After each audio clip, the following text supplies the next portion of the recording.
which Miss Prim would have replied, "Dear Gavin, oh dear, poor you. In a situation such as this, the correct method is to convey the necessary information in a handwritten letter, not in an email, and please not in a text message, God forbid, and leave it in the centre of the mantelpiece where it can't be missed. Because in all honesty, what other reason could there be?" Tilly conducted a rapid inventory. Why else would the DVD recorder, hers, still be there, but the TV, his, be missing? Why else would 3/4 of the DVDs be gone? War films, sci-fi and the like, leaving only the slushy make-you-cry films and romantic comedies. Why else would the coffee table given to them by Gavin's mother have vanished while the Tilly, cooey, only me? Some annoying neighbour. Damn, she hadn't shut the door properly, and now Babs from across the landing, told you, was doing her exaggerated tiptoeing thing, as if that made the barging into someone else's flat somehow acceptable. It's never acceptable. "Hello, Babs." Tilly turned. Maybe Babs had a message for her from Gavin, or maybe he'd ask her to pop round and check that she was all right. "Did you want to borrow some tea bags?" "No thanks, Petal. I've tea bags coming out my ears." "You'll get them bloody looked at, love. I just wanted to see how you're doing." "Oh, you poor thing. And there was me thinking the two of you were so happy together. I had no idea." No one ever does.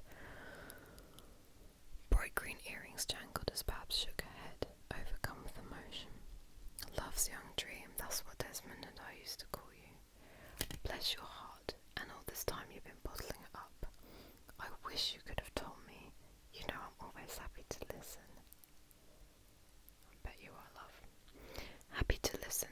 Babs lived to listen to other people's woes. Gossip was her middle name, her number one hobby. It's a weird name, innit? Then again, you couldn't dislike her. She was a good-hearted, well-meaning soul, in an avid, meddling kind of way. "I would have told you," said Tilly, "if I'd known." "Oh my good Lord!" Babs let out a high-pitched shriek of disbelief. "I'm not going to do that because it might scare you." "You mean Gavin's done a runner?" "Well," Tilly reached for the letter on the mantelpiece, "either that or he's been kidnapped. Except when I saw him holding his belongings into the rental van. Except when I saw him loading his belongings into the rental van this afternoon. He didn't have any kidnappers with him." Her expression sympathetic. Babs said, "Only his mum and dad." The commuter packed train from Paddington pulled into Roxburgh. Well, that's a bit of a computer packed train from Paddington pulled. I like that one. Into Roxburgh station the following evening. It was Friday. It was 7:15 and everyone was going home. Except me. I'm escaping mine. And there was Erin waiting on the platform, bundled up against the cold in a bright pink coat, waving madly as she spotted Tilly through the window. Just the sight of her made Tilly feel better. She couldn't imagine not having Erin as her best friend. 10 years ago when she had been. I wonder if I could do this.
lots of equally fit boys.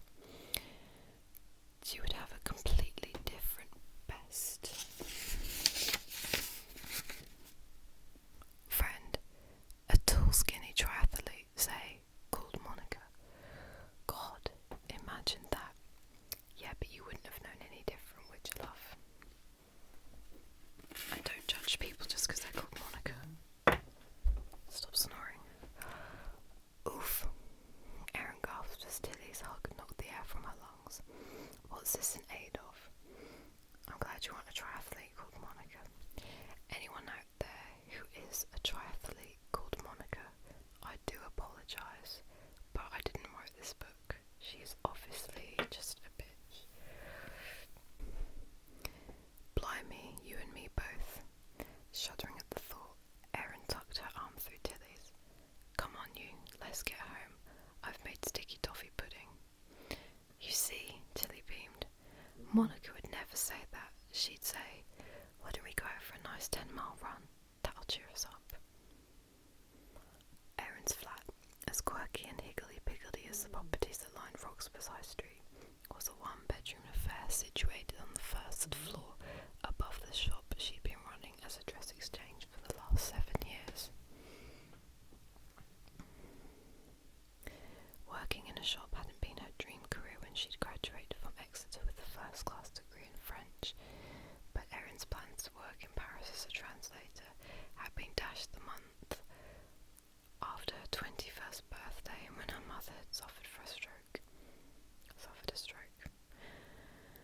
Overnight, Maggie Morrison had been transformed from a bright, bubbly antiques dealer into a fragile, forgetful shadow of her former self.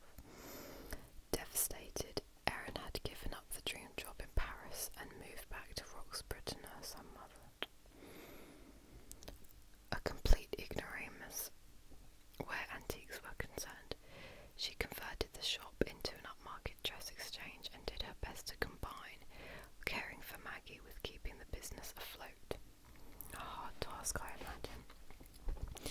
3 years after the first stroke, a second one took Maggie's life. Oh, it's a bit depressing, isn't it? Jesus. Grief mingled with relief,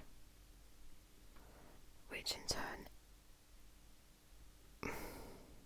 engendered more guilt-fueled grief. But this was when the inhabitants of Roxburgh had come into their town. Having always intended to move back to Paris once the unthinkable had happened, Erin realised she no longer wanted to.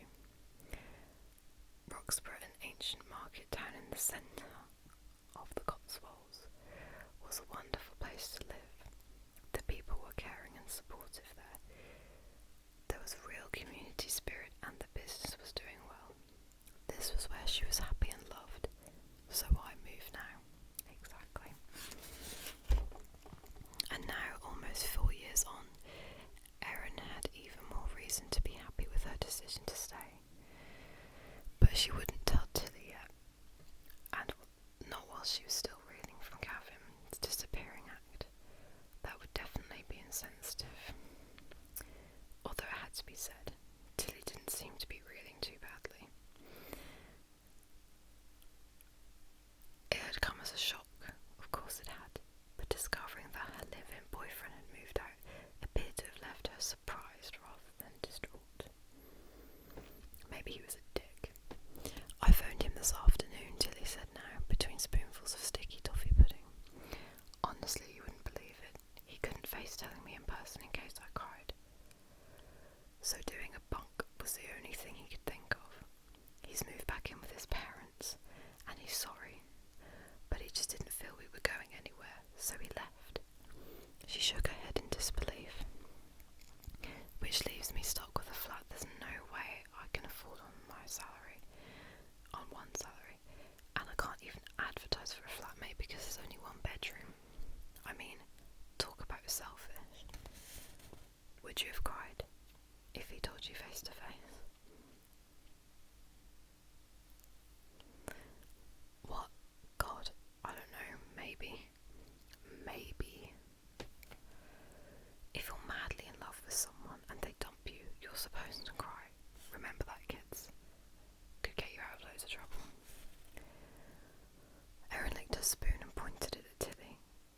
supposed to grow buckets. Right, that one might be a little more difficult because I don't think buckets can actually come out of your eyes, depending on how big they are.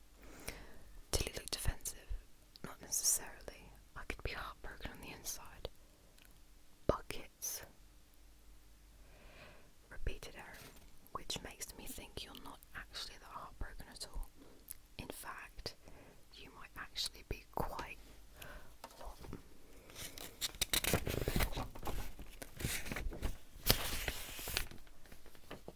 relieved Gavin's gone, because secretly, deep down, you wanted him to finish with you because you couldn't bring yourself to do the deed yourself. Tilly flushed and said nothing. Ha! See, I'm right, aren't I? Erin let out a crow of delight. It's Mickey Nolan all over again. Sounds like I should be a boxer. You really liked him to begin with, then it all got a bit boring, and you didn't know how to chuck him without hurting his feelings. So you did that whole distancing yourself thing until you realised the relationship had run out of steam. And Darren Shaw, remember him? She suddenly remembered. You did the same with him. You feel guilty about finishing with boyfriends, so you force them to finish with you. I can't believe I never spotted it before. That's quite a good idea actually, isn't it, really? Save you the trouble, doesn't it? It was a light bulb moment. You can be right, Tilly admitted. I am right. Preaching to the choir. Did I ever tell you about Jamie Dodson? No. Why did you do it to him too? No. We went out for a couple of weeks when I was 15. Then I realised he was a bit weird, so I dumped him. Tilly paused, gazing into the fire as she dredged up long-forgotten memories. That was when it started getting awkward, because Jamie didn't want to be dumped. He used to phone the house all the time and walk up and down our road. If I went out, he'd follow me. Then, when it was my birthday, he sent me some quite expensive jewellery. My mum took it round to his mum's, and the police got involved. Jesus, he only bought you jewellery. I don't exactly know what happened, but I think he'd stolen the money to buy the jewellery out. Understandable then.